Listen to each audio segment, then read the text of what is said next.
Yo, what's going on, guys? It's me, Skaterlunatic. Welcome back to the channel. If you don't know who I am, I'm just a guy who likes to make gaming videos and maybe one day make some different type of gaming content. But with that being said, today I want to get into today's topic, which is kind of a wombo combo about Xbox and Sony. And I actually already recorded this video, but my webcam didn't record, so having to re-record this kind of got my thoughts together on this one. I did go on a rant.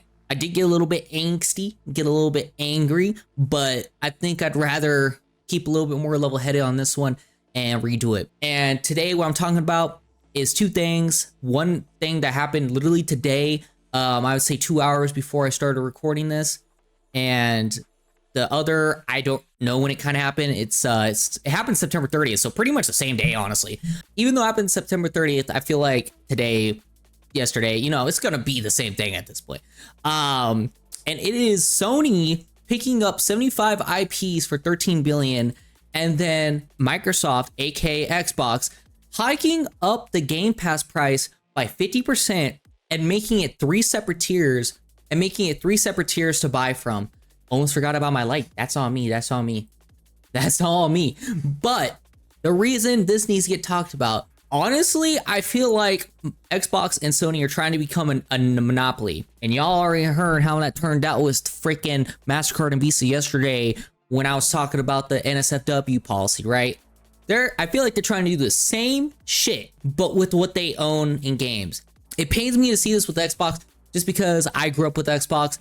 I played Halo 2 when I was a kid. It was like one of the first games I ever pretty much played. You know, it sucks to see, especially when things have become so monetized and so just greed, money, right? And they really didn't have to do this. They were just bragging. At least Xbox was just bragging about hitting what was it? 5 billion something, you know, this year in sales. And you all are just bragging about making that much money, but then you hike up prices. Make it make sense to the common person, right? If you're making $5 billion in a year, why are you, price gouging, aka hiking the prices that much? Are you full of fucking bullshit? Seems like it to me. I don't know. Sony, however, is on a different scale. I don't know why they want to get more IPs when they just sit on this shit. Honestly, I don't understand that. That's just something I want to bring y'all to us. That's not the main thing. The main thing is the Game Pass today. But just to let y'all know, they did pick up like 75 IPs, and I feel like they're never gonna fucking use that. So just FYI, if you have an IP that just got picked up by Sony, say goodbye to it. They ain't gonna do anything. Look at Bloodborne. Anyways, let's get back to the main thing, which is the Game Pass.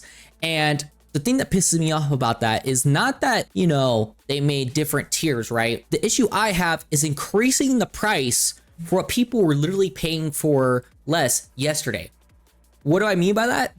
Is why is Ultimate now almost $35 instead of the 20 when you could have just made it to where you had a $10 plan, a $15 plan, and a $20 plan. $5 difference, not that big of a difference, but what you give in those could make a difference, and it would help you sell more of that, and it's not as expensive, right, as $35, which is literally like, well, with inflation right now, I would say like 3 Subway sandwiches maybe, and they split it up into 3 different tiers, and I'll obviously put the PNG up on the screen right now so you guys can see exactly what Xbox Wire posted. I will leave a link to the actual article down below as well from Xbox, but as you can see, they have 3 different plans. Essential for $9.99 a month, which comes with 50 games, which is on PC, console, and cloud, and then Premium, 200 games for $15.99, and then Ultimate, which used to be the only plan really, now is $30 and comes with 400 plus games.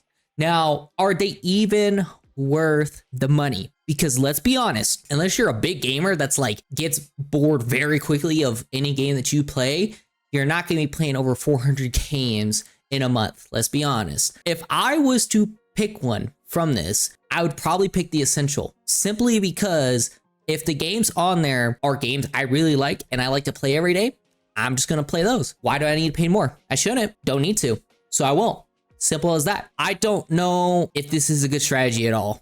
I'm being like dead ass right now. To me, this isn't a good strategy. The more I think about it, because I feel like it's separating people from gaming even more than the online community and people in general are doing, right? And I feel like they're doing it by trying to weed out people who are poor. I know it sounds insane for me to say, right? But think about this. There's some people who may enjoy gaming a lot like I did when I was younger. I grew up poor.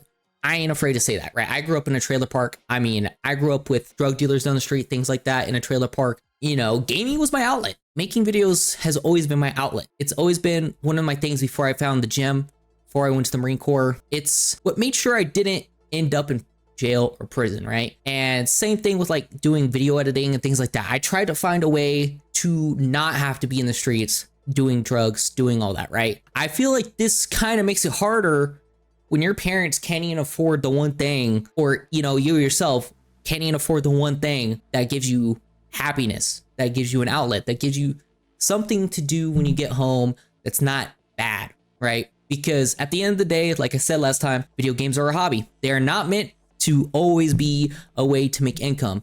They are not a way to just blame everything on. They're just a hobby at the end of the day, and I think a lot of people don't realize that still. With this price increase of 50%, those poor families that may have kids and children that really like games, right? Don't get me wrong, like, yeah, you go outside, play some basketball, do some stuff. I did it too as a kid. But if they have to stay inside, especially during wintertime and things like that, and they have nothing to do, what else are you supposed to do? I mean, besides read, draw, or something, right? But that gets boring after a while. With games, you can have an unlimited experience. Things like Tarkov, right? Nothing's ever the same every raid. Nothing's ever the same the next match. It's always interchanging. You always meet new people, things like that, you know? I feel like this makes it harder for parents, single parents too, especially actually really on single parents, that they can't provide what their kids want. For all they want maybe is that one game. And if they can't afford the premium, which has 200 games, and they have to get essential, like the couple of games their kid really likes, they can't play. I didn't want to play certain games growing up on my Xbox. There were certain games I was like, I'm too scared to play that, or too difficult. I couldn't beat them. I couldn't do anything in the game because I didn't understand it yet. I was like 7 playing Xbox, okay? And I feel like that is a shame, and it shouldn't happen. It sucks to see.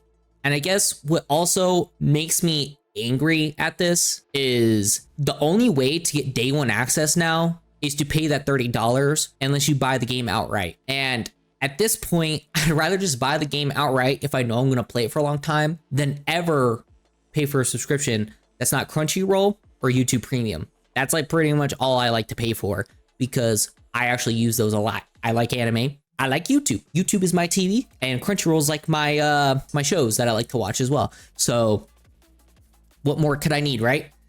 Besides maybe internet bills and phone bills, but we'll get on that on a different day. It honestly didn't need to happen, especially if you're bragging about your profits from the past year to everyone. If $5 billion isn't enough for your company, you need to look in your company and see what the fuck's going on. Not bump up prices on the consumer.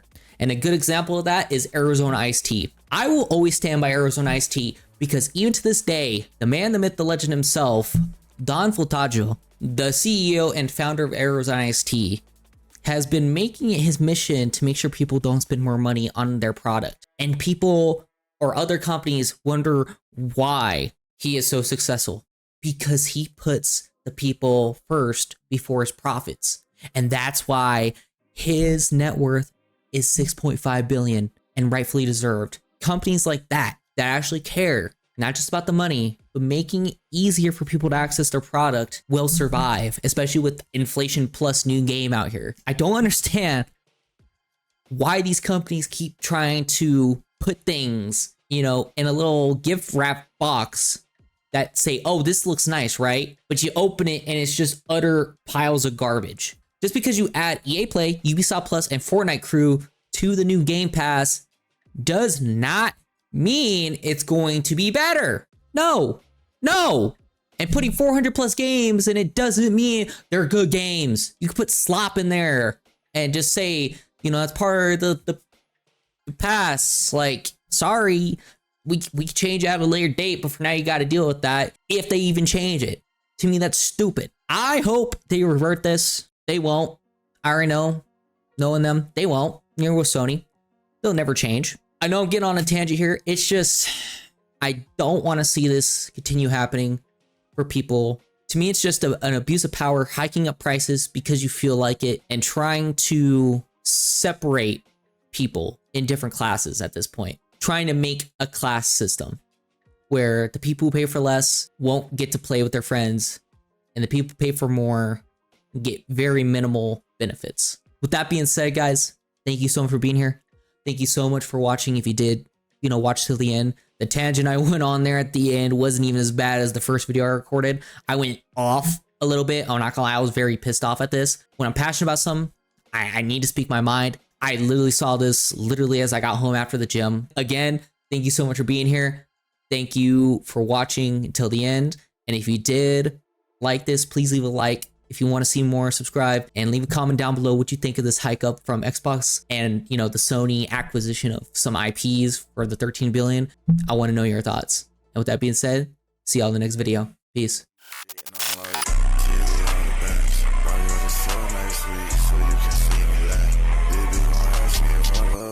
Shit depends.